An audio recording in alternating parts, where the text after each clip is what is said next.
নতুন করে ডামাডোল পরিস্থিতি বাংলাদেশে। পরিস্থিতি যেন ক্রমেই খারাপের দিকে এগোচ্ছে। আর এরই মধ্যে বাংলাদেশে সেনার অতি সক্রিয়তা নিয়ে ক্রমে ধন্ধ বাড়ছে। তারই মধ্যে চীনে গিয়েছেন বাংলাদেশের অন্তর্বর্তী সরকারের প্রধান উপদেষ্টা মোহাম্মদ ইউনূস। সেখানে চীনের প্রেসিডেন্ট শি জিনপিং এর সঙ্গে বৈঠকও করেছেন তিনি। কিন্তু সবই নাকি নিজের স্বার্থের দিকটা ভেবেই। মোহাম্মদ ইউনূস নাকি নিজের ব্যবসা বাড়ানোর জন্য বারবার বিদেশ সফর করছেন। বর্তমানে বাংলাদেশের মানুষের জীবনের কোনো নিরাপত্তা নেই। তবে মোহাম্মদ ইউনূসের কার্যকলাপ শেখ হাসিনার পথকে সুগম করে দিচ্ছে। কেননা হাসিনার সময় মানুষের জীবনযাত্রা কেমন ছিল আর এখন কেমন হয়েছে তার পার্থক্যটা সকলে হাড়ে হাড়ে টের পাচ্ছেন। শেখ হাসিনা চলে যাওয়ার পর দেশের প্রত্যেকটা মানুষ ক্ষতিগ্রস্ত। এখন সকলেই বুঝতে পারছেন যে শেখ হাসিনার সরকার কতটা ভালো ছিল। তখন একটা নিশ্চয়তা ছিল, দেশে কোনো শিল্প নেই, শ্রমিক ছাঁটাই হচ্ছে, ব্যাংক লোন দিতে পারছে না, কাজেই ব্যবসা বাণিজ্যে ক্ষতি হচ্ছে। যারা আওয়ামী লীগের বিরুদ্ধে ছিল তারা এখন বলছে যে এভাবে আর কতদিন চলবে। সামনেই ঈদ, তার মধ্যে দেশের মানুষ মহাবিপদে রয়েছেন। জিহাদিরা দেশের বিরুদ্ধে প্রতিনিয়ত কথা বলছেন। এ নিয়ে বাংলাদেশের সাংবাদিক শরীফ শাহাবুদ্দিন কি বলছেন শুনুন।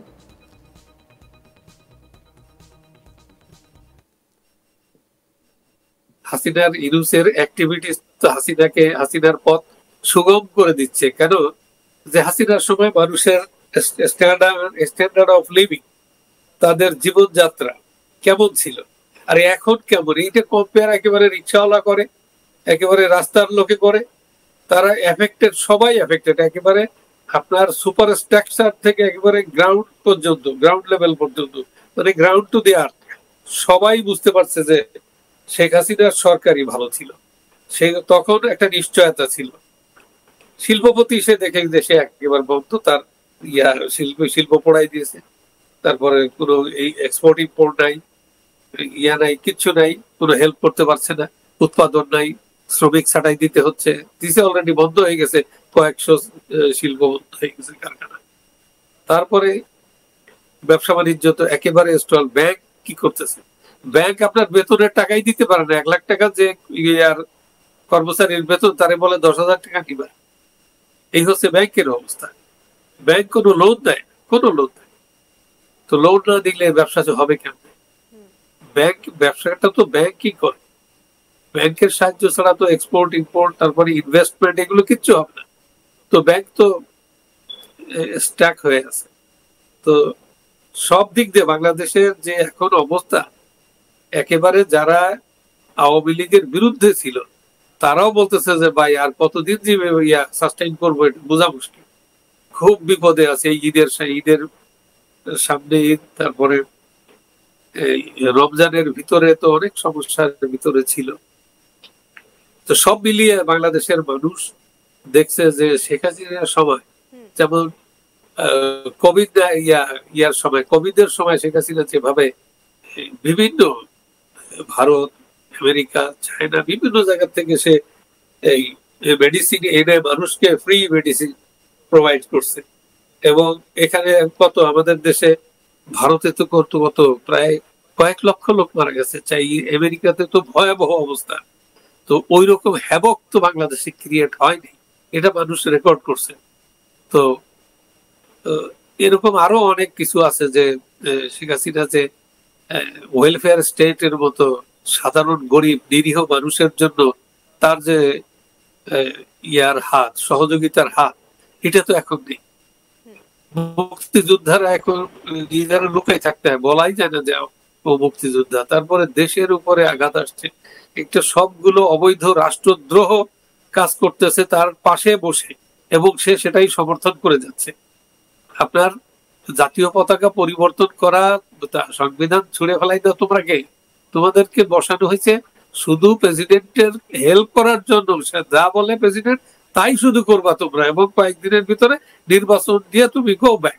এটাই হচ্ছে তোমার। তুমি বিপ্লব বলো, এ বলো, তা বলো, কত কি, যে জঙ্গি জিহাদিরা হঠাৎ এসে ডাকাতের মতো বাসার ভিতরে ঢুকে পড়লে যে অবস্থা, তাই বাংলাদেশে একটা তো জঙ্গি জিহাদি একটা ডাকাত দল ঢুকে পড়ছে।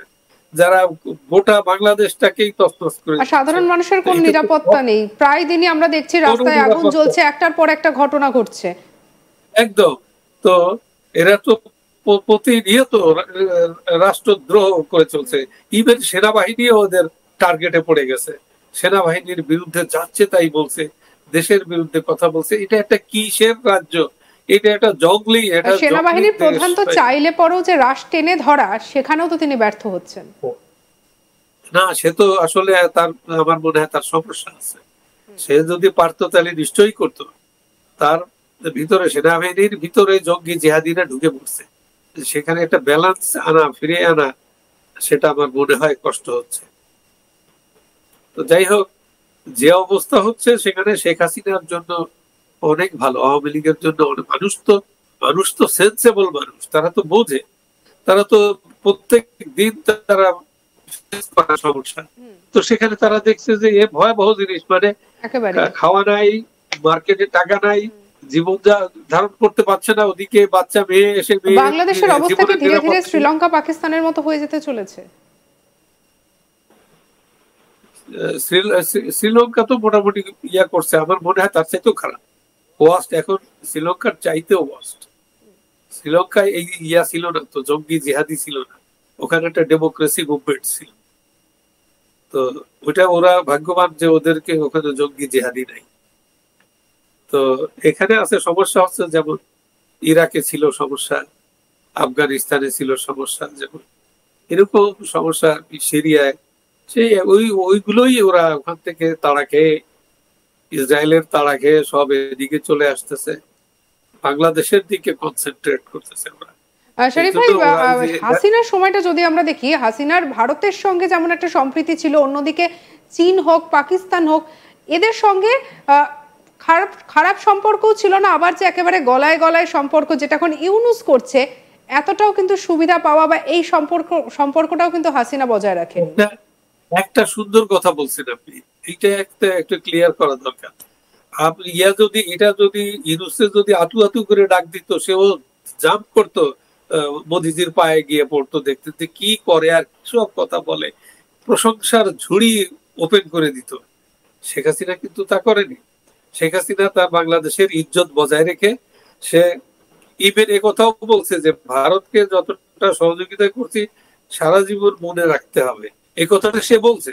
কারণ সে বলছে, সে করছে। অনুপ চেটিয়াকে ধরে নিয়ে ইয়া করে দিছে, সেভেন সিস্টারের সব যেগুলো বর্ডারিং এরিয়া, আগে তো ঘুমাইতে পারতো না সেই দেশের মুখ্যমন্ত্রীরা, ওই এরিয়ার বর্ডারিং এলাকা, তারা সে মুখ্যমন্ত্রীরা, ইন্ডিয়ার মুখ্যমন্ত্রীরা বলছে যে আমরা এখন নির্বিঘ্নে নিরাপদে ঘুমাই হাসিনাজির জন্য। তার মানে কি? এটা সহযোগিতা, কোঅপারেশন।